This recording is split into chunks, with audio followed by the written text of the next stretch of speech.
उद्देश्य था, और वो उद्देश्य ये है कि जिस काम के लिए आपने इस विद्यालय को चुना और जिस संगठन के द्वारा ये विद्यालय चल रहा है उसने मुझे चुना और मैंने अपने साथियों को चुना और एक उद्देश्य लेकर के आगे निकल पड़ा। वो उद्देश्य है अपने पाले के निर्माण में सहयोग करना और जो इच्छा, जिस इच्छा के साथ आप यहाँ आए उसको आगे बढ़ाने में अपनी भूमिका को खोजना। हम सब अपनी अपनी भूमिकाओं को अगर सही ढंग से स्वीकारेंगे और उसको एक गति प्रदान करेंगे तो जिस उद्देश्य को लेकर हम सभी यहाँ इकट्ठा हुए हैं वो पूरा होगा, ऐसा मुझे विश्वास है। सारे बातें आई, प्रेरक प्रसंग भी आए गया, थोड़ा भावनात्मक भी हो गए कि सच कहा गया है कि जिसके पास माँ हो तो उसको न धन दौलत चाहिए, न किसी की सुरक्षा चाहिए और न किसी की आशीर्वाद चाहिए, क्योंकि जब माँ देती है तो सर्वस्व देती है। तो आज मैं भी माँ का आशीर्वाद लेकर आया हूँ। जो मन में है और जो आपसे अपेक्षाएं हैं वो आप सभी पूरी तरह से अपने पाले के साथ रहेंगे। ये कार्यक्रम बहुत शॉर्ट समय में ऑर्गेनाइज किया। ये तो एक्चुअली योजना का कार्यक्रम है, लेकिन समय अंतराल आप ही लोगों का काफ़ी कम रहा। तो ये सबसे पहला इसका उद्देश्य है कि हम प्रत्यक्ष रूप से अपने बाल बच्चे जो आपके पाल रहे हैं, यहाँ पढ़ रहे हैं, उनकी गतिविधियों को जानें। क्या है, कितनी प्रगति है, क्योंकि विद्यालय अप्रैल से लेकर करके और अभी ये नवंबर चल रहा है, तो लगभग 7-8 महीने और बीच में कुछ दिन छुट्टी रही, तो लगभग 6 से 7 महीने तक विद्यालय इस प्रांगण में आपका बच्चा आया। क्या सीखा, आपके क्या उद्देश्य थे, आपने क्या किस किस चीज़ की कल्पना कर यहाँ पर बच्चों को भेजा, तो एक फीडबैक लेना भी था और एक फीडबैक आपको देना भी था कि बच्चे यहाँ आते हैं तो कहाँ उनमें कुछ सुधार की ज़रूरत है। तो एक परीक्षा भी अभी हो गया है, आप लोगों के पास उसका परीक्षा फल भी चला गया है, लेकिन उस परीक्षा फल से हम सभी संतुष्ट नहीं हैं। वो इस विद्यालय के अनुरूप वो परीक्षा फल नहीं है, तो उसमें और ऊंचाई प्राप्त हो और सुधार हो, इसके लिए हम आप लोगों को यहाँ आमंत्रित किए और आप लोग यहाँ पे उपस्थित हुए। आपका अभिनंदन पुनः। अब मैं एक पॉइंट में 10 पॉइंट, क्योंकि मुझे 5 मिनट का ही समय मिला है, फिर दीदी का बात है, तो कुछ बातों का आप ध्यान जरूर रखेंगे अपने बच्चों का। जैसे पहला, उसका शैक्षणिक प्रदर्शन क्या है।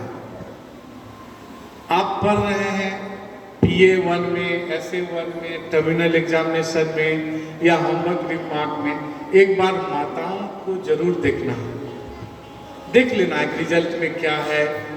तो उसमें 2 चीज़ देखना, एक डायरी देखना, डेली दस्तखत किया है कि नहीं, होमवर्क किया है, और दूसरा एक अभिभावक का कॉलम होता है तीसरे पन्ने में, तो उसमें देख लेना कि आचार्य जी, दीदी जी अपने मेरे बच्चे के बारे में कुछ अच्छा या बुरा या मान लीजिए प्रोत्साहन के शब्द लिखे हैं क्या।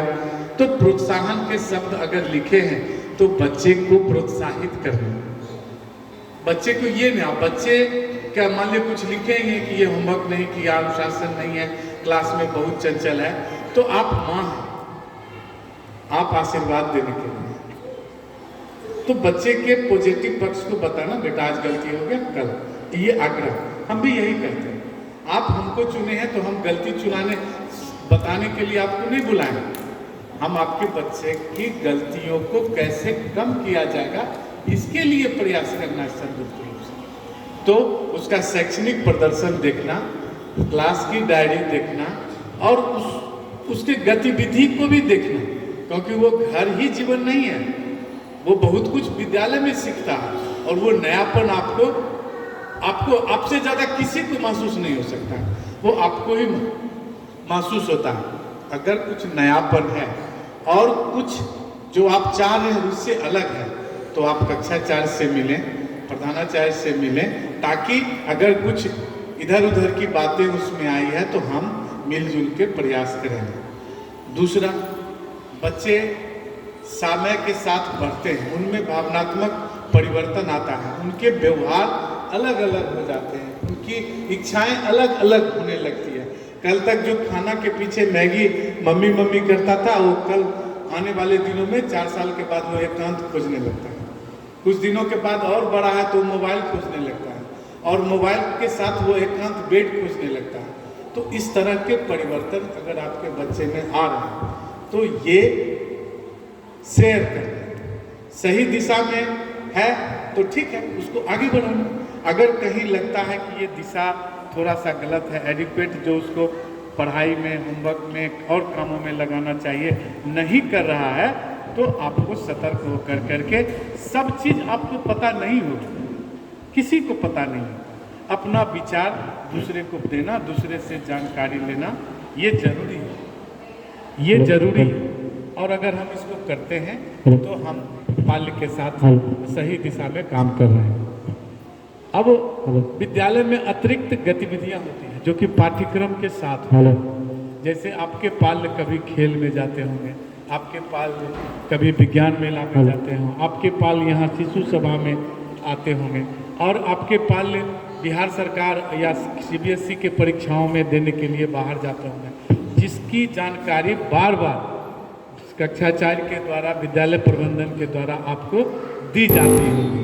तो अब हम सभी का दायित्व है, अभी हम सब विद्यालय के द्वारा ही आपको ये जानकारी दे रहे हैं। अगर मिल गया है तो ठीक है, कि इन तरह के कार्यक्रमों में अगर बच्चे जाते हैं तो इसमें बच्चों का विकास होता है। अभी एक बच्ची देखे अपना कविता बोली कि मैं दुनिया के जगहों जगहों पे हरा के आई हूँ। वो बच्ची का नाम था भानुप्रिया। वो यहाँ हराई, बौसी में जा कर के कम से कम 50 बच्चों को हराई, फिर स्टेट लेवल में वहाँ जाके हराई और रीजनल लेवल तक गई, और वो अपने अभी भी संतुष्ट नहीं है कि उसको नेशनल लेवल पे जाना। अब बताइए कि अगर हम बच्चों को नहीं भेजेंगे तो बच्चा अपना स्तर ऊंचा कैसे बढ़ाएगा। तो आप सभी से आग्रह कि विद्यालय की जो गतिविधियां हैं उसमें आप सहयोग करें।